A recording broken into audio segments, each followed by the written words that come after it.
In the 1990s, the Westmary School District dosed unwitting students with an unknown chemical to see how it would affect them. Not that many people know about these experiments. They would rather focus on other, more well-known projects. MK Ultra comes to mind. But that does not erase the trauma experienced by students who attended public schools throughout Westmary. Nor does it give closure to their grieving families. Out of the 200 students who were dosed, only a few remain alive and sane.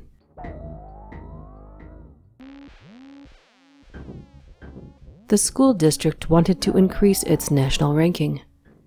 It had experienced a period of declining test scores, low attendance records, and had abhorrent deficiencies during the 80s.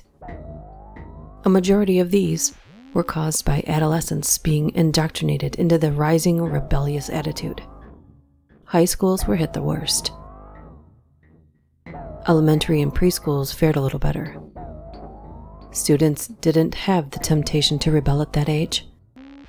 Most were too busy gathering trading cards or watching Saturday morning cartoons. They simply didn't care. Despite their obedience, researchers concluded that children between the ages of 5 to 10 were acceptable for experimentation. Oh, how they were wrong.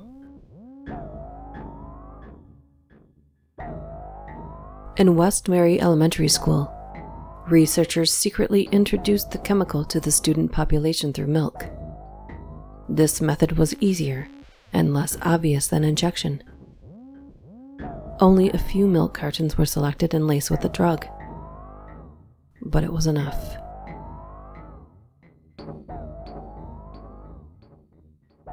It should be noted that the parents of the test subjects were never notified about their participation in the project. The district wanted to avoid public scrutiny and scandal at all costs. An information breach could have resulted in lawsuits and negative media attention, and, with negative publicity, an even steeper decline. It was also concerned with potential whistleblowers, faculty members, janitors, bus drivers. All those involved with the project were forced to sign a non-disclosure agreement. That thing wasn't my sister. It might have looked like her. It had the same pale skin, the same blonde hair and blue eyes, and thin, nimble fingers. Its voice was the same too. I almost didn't notice that it wasn't her, but I did. I was the only one who could. As soon as she had bumped into me, I felt the sting. My arm went numb. The whole sensation took less than a second before she ran upstairs. The thing wasn't my sister.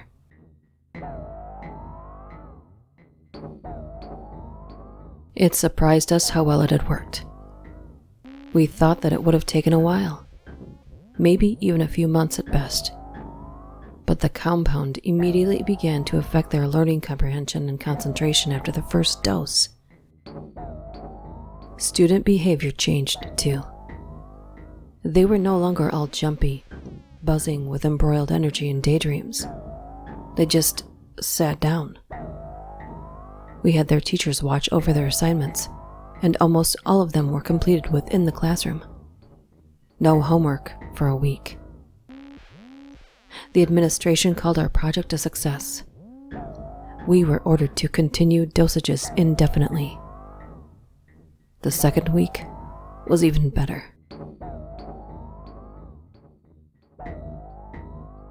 The compound was comprised of several artificial chemicals, which had been genetically engineered as a way to maximize their potential effects.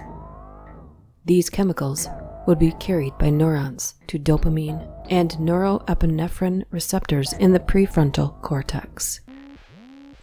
They were indistinguishable from naturally generated bioelectrical signals, passing through axons undetected. Once the chemicals were received and assimilated into the neurological processes of the subject, they would affect certain mental capabilities.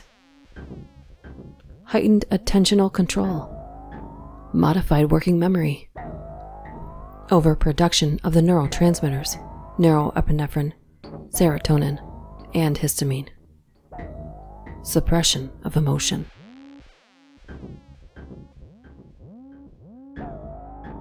Funding for the project came from the government.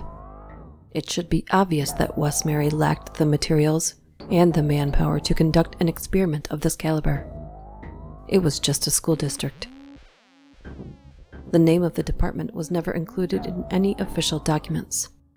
None of the researchers and staff knew either. It didn't influence the research, tests, or outcomes to those tests. It allowed the district to operate independently. What is known is that the organization was responsible for engineering the basic components of the compound.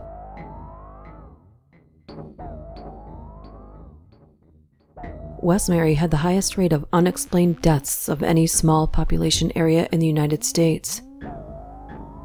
A few can be easily dismissed as sudden infant death syndrome.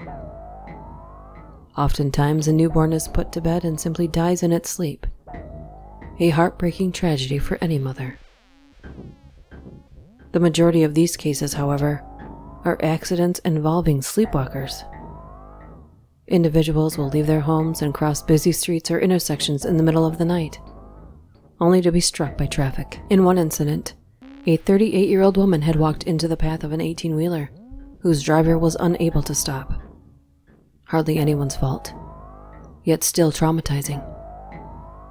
The driver reportedly told police that the woman had turned her head toward the truck seconds before the impact. He said she had stared into the headlights.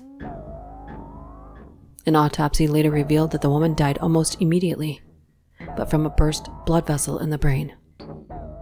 There are no explanations for these cases, or every single sleepwalker is killed by spontaneous cranial hemorrhaging, but it makes one question the nature of sleep.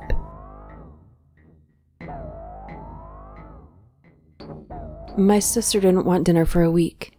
When she came back from school, she didn't have a stomach anymore. I knew that, but our mother didn't. Our mother tried to make her eat. She cooked tacos. My sister refused. She said that she wasn't hungry. I heard chewing from her room later that night. She was being fed by her new mother.